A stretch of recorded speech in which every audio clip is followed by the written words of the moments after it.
Hello hi everyone, നമസ്കാരം and welcome to reaction by Jullikkal. എല്ലാവരും സുഖമായിരിക്കുന്നുവെന്ന് വിശ്വസിക്കുന്നു. പന്തീരാങ്കാവ് ഗാർഹിക പീഡന പരാതിയിൽ വീണ്ടും കേസ്. പറവൂർ സ്വദേശിയായ യുവതിയുടെ പരാതിയിൽ കോഴിക്കോട് സ്വദേശിയായ ഭർത്താവ് രാഹുലിനെ അറസ്റ്റ് ചെയ്ത് കോടതിയിൽ ഹാജരാക്കി റിമാൻഡ് ചെയ്തു. സംഭവം നിങ്ങൾക്ക് നേരത്തെ അറിയാമായിരിക്കുമല്ലേ. കുറെ നാളുകൾക്ക് മുമ്പാണ് ഇതേ വിഷയവുമായിട്ട് ബന്ധപ്പെട്ട് നമ്മൾ ചർച്ച ചെയ്യുന്നത്. ഈ പന്തീരാങ്കാവ് കേസ് എന്ന് പറയുന്ന സംഭവം, അന്ന് ഈ കേസിൽപ്പെട്ട പെൺകുട്ടി ഇപ്പോൾ ഗാർഹിക പീഡന കേസ് കൊടുത്തിട്ടുണ്ടെന്ന് അറിഞ്ഞിട്ടുണ്ട്. നമ്മൾക്ക് ഇനിയിപ്പോൾ പേര് പറയാമോ എന്നുള്ള കാര്യത്തിൽ എനിക്ക് സംശയമുണ്ട്, അതുകൊണ്ട് പേര് പറയുന്നില്ല. ഈ പെൺകുട്ടി ഇതിനു മുന്നേയും ഇയാൾക്കെതിരെ കേസ് കൊടുത്തിട്ടുണ്ടായിരുന്നു. ഒരു ദിവസം രാത്രി പെൺകുട്ടിയെ കുനിച്ചിരുത്തി ഇടിച്ചു, മുഖത്തൊക്കെ അടിച്ചു, കഴുത്തിലേക്ക് കേബിളുണ്ടാക്കി മുറുക്കിയെന്ന് പറഞ്ഞിട്ട്. സത്യത്തിൽ ഒരുതരം ടോക്സിക് റിലേഷൻഷിപ്പാണ് ഇവരുടെ എന്ന് എനിക്ക് തോന്നിയിട്ടുണ്ട്. നമ്മുടെ നാട്ടിൽ പറയുന്നത് പോലെയുള്ള കലിപ്പൻ കാന്താരി ടൈപ്പ് കേസ്. അതായത് ടാട്ടൻ എന്നെ അടിക്കാനുള്ള എല്ലാ അവകാശമുണ്ട്, ടാട്ടൻ അടിച്ചാലേ ഞാൻ നന്നാവുള്ളൂ, ടാട്ടൻ പിണങ്ങണം, ടാട്ടൻ തല്ലണം, ടാട്ടൻ തെറി വിളിക്കണം, അങ്ങനെ തെറി വിളിക്കുമ്പോൾ എനിക്ക് ടാട്ടൻ്റെ കെയർ മനസ്സിലാവുന്നു എന്ന് വിചാരിക്കുന്ന കുറേ കാന്താരികളും അതിനകത്ത് തുള്ളുന്ന കുറേ കലിപ്പന്മാരും ആ രീതിയിലുള്ള ടൈപ്പാണെന്ന് തോന്നുന്നു. കാരണം ഈ പെണ്ണ് ആദ്യം പറഞ്ഞത് ഇയാൾ ഭയങ്കര റൊമാൻറ്റിക് ആണെന്ന്. റൊമാൻറ്റിക് എന്ന് വെച്ചിട്ടുണ്ടെങ്കിൽ ഇവനൊരു കുണുവാവ ടൈപ്പാണ്. കുണുവായക്ക് ചോറ് വാരി കൊടുക്കണം. വാരി കൊടുത്തില്ലെങ്കിൽ മറ്റേ കുമ്പളങ്ങി നൈറ്റ്സ് ആ സിനിമയിൽ ഫഹദ് കാണിക്കുന്ന പോലെ ഒരു മൂലക്ക് പോയിട്ട് ചന്തിയും തിരിഞ്ഞിരിക്കും ഇവൻ. അങ്ങനത്തെ ഒരു കുണുവാവയാ.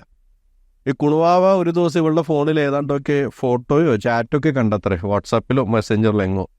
അതിന്റെ പേരിലാണ് ഈ പെണ്ണിനെ തല്ലിയത്. തല്ലിയെന്ന് വെച്ചിട്ടുണ്ടെങ്കിൽ ആ പെൺകുട്ടി പറയുന്നുണ്ട് അതിനെക്കുറിച്ച്, ഒന്ന് കേട്ടു നോക്കാം നമുക്ക്. ആദ്യം കർണത്തടിക്കുകയാണ് ചെയ്തത്. അതിനുശേഷം കൈമുഷ്ടി വെച്ചിട്ട് എൻ്റെ തലയ്ക്ക്, അതായത് ഏകദേശം ഒരു ലെഫ്റ്റ് സൈഡായിട്ട് ഏകദേശം ഒരു 3 കുത്തെങ്കിലും കുത്തിയിട്ടുണ്ട്.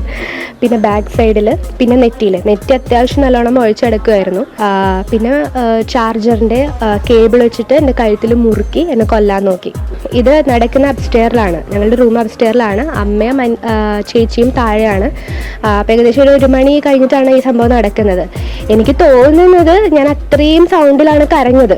അപ്പോൾ അവരറിയേണ്ടതാണ്, കാരണം ഈ മർദ്ദിച്ചുകൊണ്ടിരിക്കുന്ന സമയത്ത് തന്നെ പുള്ളി പറയുന്നുണ്ട് ആരോ കയറി വരുന്നുണ്ട്, സൗണ്ട് ഉണ്ടാക്കല്ലേന്ന്. കുണുവാവയുടെ വാവച്ചി എടുത്തിട്ട് പെരുമാറി, ഫോട്ടോ എന്തോ കണ്ടെടുത്തിട്ട് പെരുമാറിയാണ് ഞാൻ നേരത്തെ പറഞ്ഞതുപോലെ.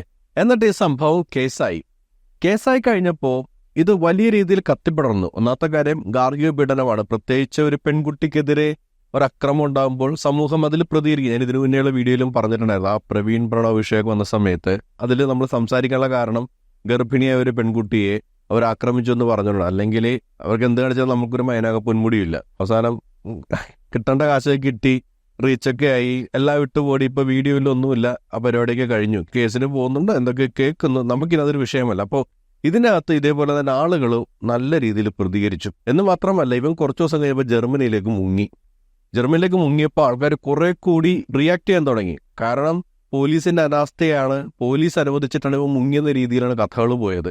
അങ്ങനെ പോലീസിനെതിരെ ശക്തമായ ഒരു പ്രതിഷേധം ഉണ്ടാകുന്നു. ഈ പെൺകുട്ടിക്ക് സപ്പോർട്ട് ചെയ്തുകൊണ്ട് ഒരുപാട് പേര് റിയാക്ഷൻ വീഡിയോ ഒക്കെ ചെയ്തിട്ടുണ്ടായിരുന്നു. അപ്പോൾ ഈ പെൺകുട്ടിക്ക് നീതി വേണമെന്നുള്ള കാര്യം വളരെ ശക്തമായി നിലനിൽക്കുന്നു. ഇവനാണെങ്കിൽ ജർമ്മനിലേക്ക് മുങ്ങി. ആ സമയത്ത് സ്റ്റേറ്റ് ബ്ലൂ കോർണർ നോട്ടീസ് പുറപ്പെടുവിക്കുന്നു, റെഡ് കോർണർ നോട്ടീസ് പുറപ്പെടുവിക്കുന്നു. വെച്ചിട്ടുണ്ടെങ്കിൽ ഇന്റർപോളിന്റെ സഹായം തേടിയിട്ട് ഇവനെ പൊക്കി നാട്ടിൽ കൊണ്ടുവരാനുള്ള എല്ലാ പരിപാടിയും ചെയ്യാണ്. ഒരുപാട് ചെലവ് ഇതിന്റെ പിന്നിലുണ്ടെന്ന് വിചാരിക്കണം. നമ്മളൊക്കെ ഈ ടാക്സ് അടക്കുന്ന പൈസ നിർത്തിട്ട് ഇവന്റെയൊക്കെ ഈ കുട്ടികൾക്ക് കാശ് ചെലവാക്കിയത്. എന്നിട്ട് അതെല്ലാം കഴിഞ്ഞ് ഒരു ദിവസം ഇവൻ ജർമ്മനിയിൽ നിന്ന് ലൈവ് വന്നിട്ട് ഇവൻ പറയുകയാണ് ഇങ്ങനെ ഭാര്യയുടെ ഫോണിൽ ചാറ്റ് കണ്ട്, ഫോട്ടോ ഉണ്ട്, ഇവർക്ക് കുറെ ചെക്കന്മാരായിട്ട് ചാറ്റ് ഉണ്ട്. അത് കണ്ടു കഴിഞ്ഞാൽ ആരായാലും അടിക്കില്ല. ആരാണ് നീ അടിക്കാൻ? അത് കണ്ടു കഴിയുമ്പോഴേക്കും നമ്മുടെ നാട്ടിലെ ചെക്കന്മാർക്ക് ഇപ്പോഴും വിചാരമുണ്ട്. കഴിഞ്ഞ ദിവസം ആ പ്രവീൺ പറയുന്നുണ്ടല്ലേ, അവന്റെ അപ്പന്റെ വിചാരം പെൺകുട്ടികൾ അടിക്കുന്നവരാണ് ആണെന്നാണ്. അങ്ങനെ വിചാരിക്കുന്ന കുറെ കലിപ്പം പറഞ്ഞിട്ടെന്താ കാര്യം? നിന്നു കൊടുക്കാൻ കുറെ പെണ്ണുങ്ങളും ഉണ്ട്. ടാട്ടായി അടിച്ചാലേ ഞാൻ നന്നാവുള്ളൂ, ടാട്ടായി അടിച്ചാൽ കെയറിങ് ആണെന്ന് വിചാരിക്കുന്ന കുറെ സാധനങ്ങളുണ്ട്. എന്താ പറയുക? അപ്പോൾ ഇവൻ അവിടെ നിന്ന് ഇതുപോലെ ഒരു വീഡിയോ ഇട്ടു, അതുകൊണ്ടാണ് ഞാൻ തല്ലിയെന്നൊക്കെ പറഞ്ഞിട്ട് അവസാനം ഇവനെ പൂട്ടാനുള്ള എല്ലാ പരിപാടിയും പോലും സെറ്റ് ചെയ്തു. കിട്ടിക്കഴിഞ്ഞാൽ നല്ല പെടവന് കിട്ടിയാണ് കേട്ടോ. അന്നാ പെടവന് കിട്ടണമായിരുന്നു. നല്ല പെട കിട്ടിയിരുന്നെങ്കിൽ ഇതിപ്പോൾ ഇതിൻ്റെ റിപ്പീറ്റേഷൻ വരില്ലായിരുന്നു ഈ സംഭവത്തിൻ്റെ. പക്ഷെ കോടതിയിൽ ഈ വിഷയം എത്തിയപ്പോൾ ഈ പെണ്ണ് കാലുമാറി കേസ് പിൻവലിച്ചു. അന്ന് പുറത്തുവിട്ടൊരു വീഡിയോ ഉണ്ട്. ഞങ്ങൾ തമ്മിലുണ്ടായ ചെറിയൊരു മിസ്അണ്ടർസ്റ്റാൻഡിങ്ങിൻ്റെ ഇടയിലുണ്ടായ ഒരു പ്രശ്നത്തിൽ ഇവർ അതിലിടപെട്ട് സത്യത്തിൽ കാര്യങ്ങൾ വഷളാക്കിയതാണെന്ന് എനിക്ക് പറയാനുള്ളൂ. എന്നെ ആരും തട്ടിക്കൊണ്ടു പോവുകയോ ഭീഷണിപ്പെടുത്തുകയോ ഒന്നും ചെയ്തിട്ടില്ല. എൻ്റെ സ്വന്തം ഇഷ്ടപ്രകാരമാണ് ഞാൻ മാറി നിന്നത്. പ്രളയച്ചനായാലും ആ സമയത്ത് എന്നോട് പറഞ്ഞത്, മോളെ പറ്റാവുന്ന രീതിയിൽ അതായത് കരഞ്ഞ് അഭിനയിക്കാൻ ശ്രമിക്കുക എന്നാണ് എന്നോട് പറഞ്ഞത്. അറിയില്ല, എന്നെക്കൊണ്ട് പരമാവധി പറ്റാവുന്ന രീതിയിൽ ഞാൻ അവരെ അനുസരിച്ച് ഞാൻ സത്യം പറഞ്ഞാൽ അവിടെ അഭിനയിക്കുകയായിരുന്നു. കുണുവാവുള്ള ചെറിയൊരു മിസ്അണ്ടർസ്റ്റാൻഡിങ്, അതുകൊണ്ട് സ്റ്റേറ്റിനുണ്ടായ ചിലവ്, കോടതി, പോലീസ് ഇതിന്റെ എഫേർട്ട്, നാട്ടുകാരെ വിഷയത്തിറങ്ങി സംസാരിച്ച കാര്യങ്ങൾ, അതൊക്കെ മണ്ടത്തരമായി മാറി. ഒരൊറ്റ രാത്രി കൊണ്ട് ഈ വിഷയത്തിൽ പ്രതികരിച്ചതും ഈ പെണ്ണുമ്പളുടെ കൂടെ നിന്നവരൊക്കെ മണ്ടന്മാരായി മാറി. അന്ന് സത്യത്തിൽ ആ വിഷയത്തിൽ ഇവർ മര്യാദക്ക് നിന്നിരുന്നെങ്കിൽ ഇന്ന് ഈ ഗതി ഈ പെണ്ണുമ്പളൊക്കെ വരില്ലായിരുന്നു.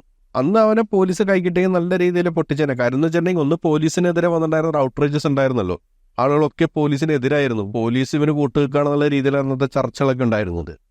അപ്പോൾ അവൻ അന്ന് കൈ കിട്ടിയിരുന്നെങ്കിൽ അതും കൂടി ചേർത്തവന് കിട്ടിയൻ ആ സമയത്ത്. പ്രത്യേകിച്ച് ഒരു പെണ്ണിനെ അടിച്ച കേസാകുമ്പോഴേക്കും നല്ല രീതിക്ക് കിട്ടും, പോലീസിനെ നിന്നും കിട്ടും, ജയിലിൽ ചെന്ന് അവിടെ നിന്നും കിട്ടും. അപ്പോൾ അന്ന് ഈ കുണുവാവ ചെന്ന് കരഞ്ഞിട്ടുണ്ടാവും ഇവളുടെ അടുത്ത്.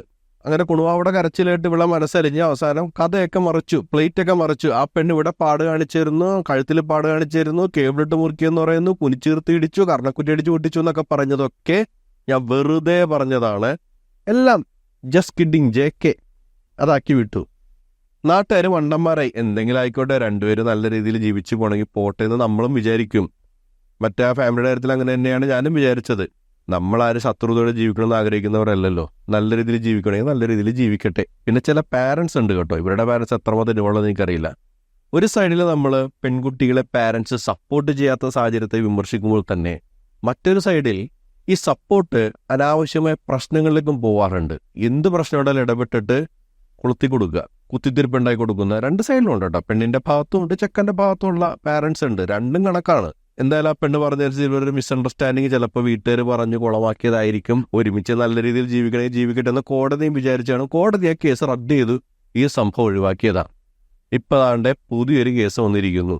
ചെറിയൊരു മിസ്അണ്ടർസ്റ്റാൻഡിങ്ങേ ഉള്ളൂ, കറിക്ക് പുളിയില്ല. ഇവൻ്റെയൊക്കെ വീട്ടിൽ ഇത്തിരി ഉപ്പും പുളിയും കുറഞ്ഞ അനുഭവിക്കുന്ന ഇപ്പം കേരള പോലീസും കോടതിയാണ്. പക്ഷേ ഇത്തവണ അവൻ മുങ്ങാൻ നോക്കി, ലവനെ പൊക്കി. ഇവനാ പെണ്ണിനടിച്ച് മൂക്കും വരത്തി കണ്ണും കലയ്ക്കുന്ന കേട്ടത്. എന്നിട്ട് ആംബുലൻസിലേക്ക് കൊണ്ടുപോകുന്ന വഴി ആ വഴിക്ക് ആ പെണ്ണ് ഉപദ്രവിച്ചു. അമ്മാതിരി സൈക്കോയ്ക്കാണ് ഈ പെണ്ണിനൊക്കെ വിട്ടുകൊടുത്തിരിക്കുന്നത്. ഇവന് ഇതിനു മുമ്പ് ഒരു കല്യാണം കഴിച്ചിട്ടുണ്ടെന്നാ പറയുന്നത്. ലിവിങ് ടുഗദർ ആയിരുന്നു എന്നോ രജിസ്റ്റേർഡ് മാരേജ് ആയിരുന്നു എന്നൊക്കെ പറയുന്നു. ഒരു ഡെന്റിസ്റ്റിനെ കല്യാണം കഴിച്ചത്. ആ പെണ്ണ് ഇതേപോലെയൊക്കെ തന്നെ ആയിരിക്കും ഇട്ടിട്ട് പോയിരിക്കുന്നത്. ഇതെല്ലാം അറിഞ്ഞിട്ട് ഒരു പ്രാവശ്യം കൊണ്ട് കുഴിച്ചാടി കൊടുത്തേ, ഒരു പ്രാവശ്യം അടി കിട്ടി. എന്നിട്ട് കുണുവാവിടെ വർത്താനം കേട്ട് കുണുവാവ വന്ന് കൊഞ്ചി കരഞ്ഞിട്ടുണ്ടാവും, എന്നവർക്ക് അറിഞ്ഞിട്ടുണ്ടാവും. അത് കേട്ടപ്പോൾ ഇവളങ്ങാട് അലിഞ്ഞു പോയിട്ടുണ്ടാവും. അതായിരിക്കും അന്ന് ബാക്കിയുള്ള ആൾക്കാരെയൊക്കെ ഉണ്ണാക്കന്മാരാക്കിയിട്ട് കേസ് പിൻവലിച്ചത്. അപ്പം അതിനുശേഷം ആ പെണ്ണിന്റെ അപ്പം പറയുന്നുണ്ട് ഇവൻ എമ്മാതിരി സൈക്കോ ആണെന്നുള്ള കാര്യം. പിന്നെ ഒരു സൈക്കോ മോഡൽ ഒരു അങ്ങനെയൊക്കെ നമുക്ക് തോന്നിക്കുന്നത്. ഇങ്ങനെയൊക്കെ ആക്രമിച്ചിട്ട് ആംബുലൻസിൽ കൊണ്ടുപോയി.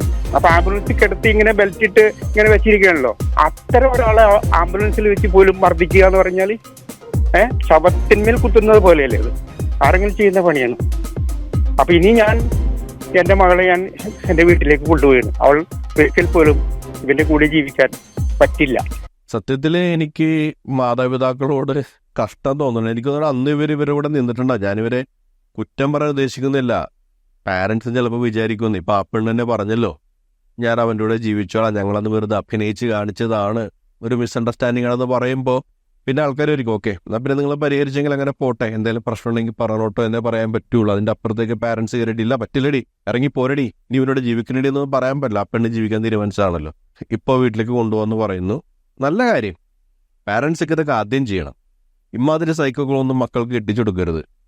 അല്ലെങ്കിൽ പിന്നെ നിങ്ങളുടെ പെൺമക്കളെ തവിടും പിണ്ണാക്കൂടത്ത് വളർത്തിയതായിരിക്കണം. പണ്ട് നാട്ടിലൊരു ചൊല്ലുണ്ട്, മക്കളെ ചെമ്മീൻ തല കൊടുത്ത് മേടിക്കുക എന്ന് പറയുന്നത്. ചെമ്മീൻ തല എന്ന് പറയുന്നത് ഈ ചെമ്മീൻ കിള്ളിയ ശേഷം ബാക്കി വരുന്ന വേസ്റ്റും അടങ്ങിയൊരു സംഭവമാണ്. അത് ചെമ്മീൻ തലയായിരിക്കും മെയിനായിട്ടുണ്ടാവുന്നത്. സാധാരണ ഇതിൽ വളമായിട്ട് ഉപയോഗിക്കും. അല്ലെങ്കിൽ അന്നത്തെ ഒരു ദാരിദ്ര്യമൊക്കെ അനുസരിച്ചിട്ട് പല വീട്ടുകാരെ ചെമ്മീൻ തല വാങ്ങി അത് ഉണക്കി പൊടിച്ച് ചമ്മന്തി ആക്കിയിട്ട് കഞ്ഞിലൂടെ കഴിക്കാൻ ഉപയോഗിക്കും. ഇന്നിപ്പോൾ ചെമ്മീൻ തലപ്പൊടി ചമ്മന്തി എന്നൊക്കെ പറഞ്ഞിട്ടുണ്ടെങ്കിൽ ഭയങ്കര നൊസ്റ്റാൾജിക് ഫീലിംഗ് ഒക്കെയാണ്. പക്ഷെ അന്ന് അങ്ങനെ ആയിരുന്നില്ല. അപ്പോൾ അന്ന് ആൾക്കാർ പറയുന്ന ഒരു ചൊല്ലാണ്, ചെമ്മീൻ തല കൊടുത്ത് മേടിച്ചതാണോ എന്ന് ചോദിക്കും. അങ്ങനെ മേടിച്ചതല്ലല്ലോ നിങ്ങളുടെ പെൺമക്കളെ, തവിടും പിണ്ണാക്ക് കൊടുത്ത് വളർത്തിയതല്ലല്ലോ നിങ്ങളുടെ പെൺമക്കളെ. അപ്പോൾ അങ്ങനെയുള്ള പെൺമക്കളെ നിങ്ങൾ ഇതുപോലുള്ള സൈക്കോ പ്രാന്തന്മാർക്ക് കെട്ടിച്ച് കൊടുക്കുന്നതിന് മുമ്പ് ഒന്ന് അന്വേഷിക്കണം ഇവൻ്റെയൊക്കെ സ്വഭാവം എന്താണെന്നുള്ളത്. അല്ലേ, പെണ്ണതിൻ്റെ ഇഷ്ടത്തിന് അറിയിപ്പോൾ എന്നാ പറയുന്നത്, പറഞ്ഞിട്ടെന്താ കാര്യം. ചില കാര്യത്തിൽ പെണ്ണുങ്ങളുടെ സ്വാതന്ത്ര്യം എന്ന് പറയുന്നത് വളരെ പ്രധാനപ്പെട്ട കാര്യമാണ്. ചോയ്സ് വളരെ പ്രധാനപ്പെട്ട കാര്യമാണ്. അവരോടൊപ്പം നിൽക്കണം. പക്ഷേ ഈ ചോയ്സ് എന്ന് പറയുന്നത് മറ്റൊരാളെ കീഴിപ്പോയിക്കണമെങ്കിൽ അടിമത്തമല്ല എന്നുകൂടി പെണ്ണുങ്ങൾ മനസ്സിലാക്കണം. ഏതെങ്കിലും ഒരുത്തൻ്റെ ചവിട്ടും കൊണ്ട് അവിടെ അടിമകളെ പോലെ കിടക്കുന്നതല്ല സ്വാതന്ത്ര്യം. ടാട്ടൻ തല്ലിയ നല്ല കാര്യം. ടാട്ടൻ നിങ്ങളെ തല്ലി നന്നാക്കാനുള്ള ഒരു അധികാരവുമില്ല, ഒരു ടാട്ടനുമില്ല അധികാരം. നിങ്ങളെ കുനിച്ചീർത്ത് ഇടിക്കാനും കണ്ണടിച്ച് പൊട്ടിക്കാനും ചുണ്ടടിച്ച് പൊട്ടിക്കാനും മൂക്കിടിച്ച് പരത്താനുള്ള ഒരു അവകാശം ഒരു ടാട്ടനും ഇല്ല. പക്ഷെ അത് പറഞ്ഞു കഴിഞ്ഞാൽ എങ്ങനാ? ടാട്ടന്റെ കെയർ അല്ലേ ഇതൊക്കെ?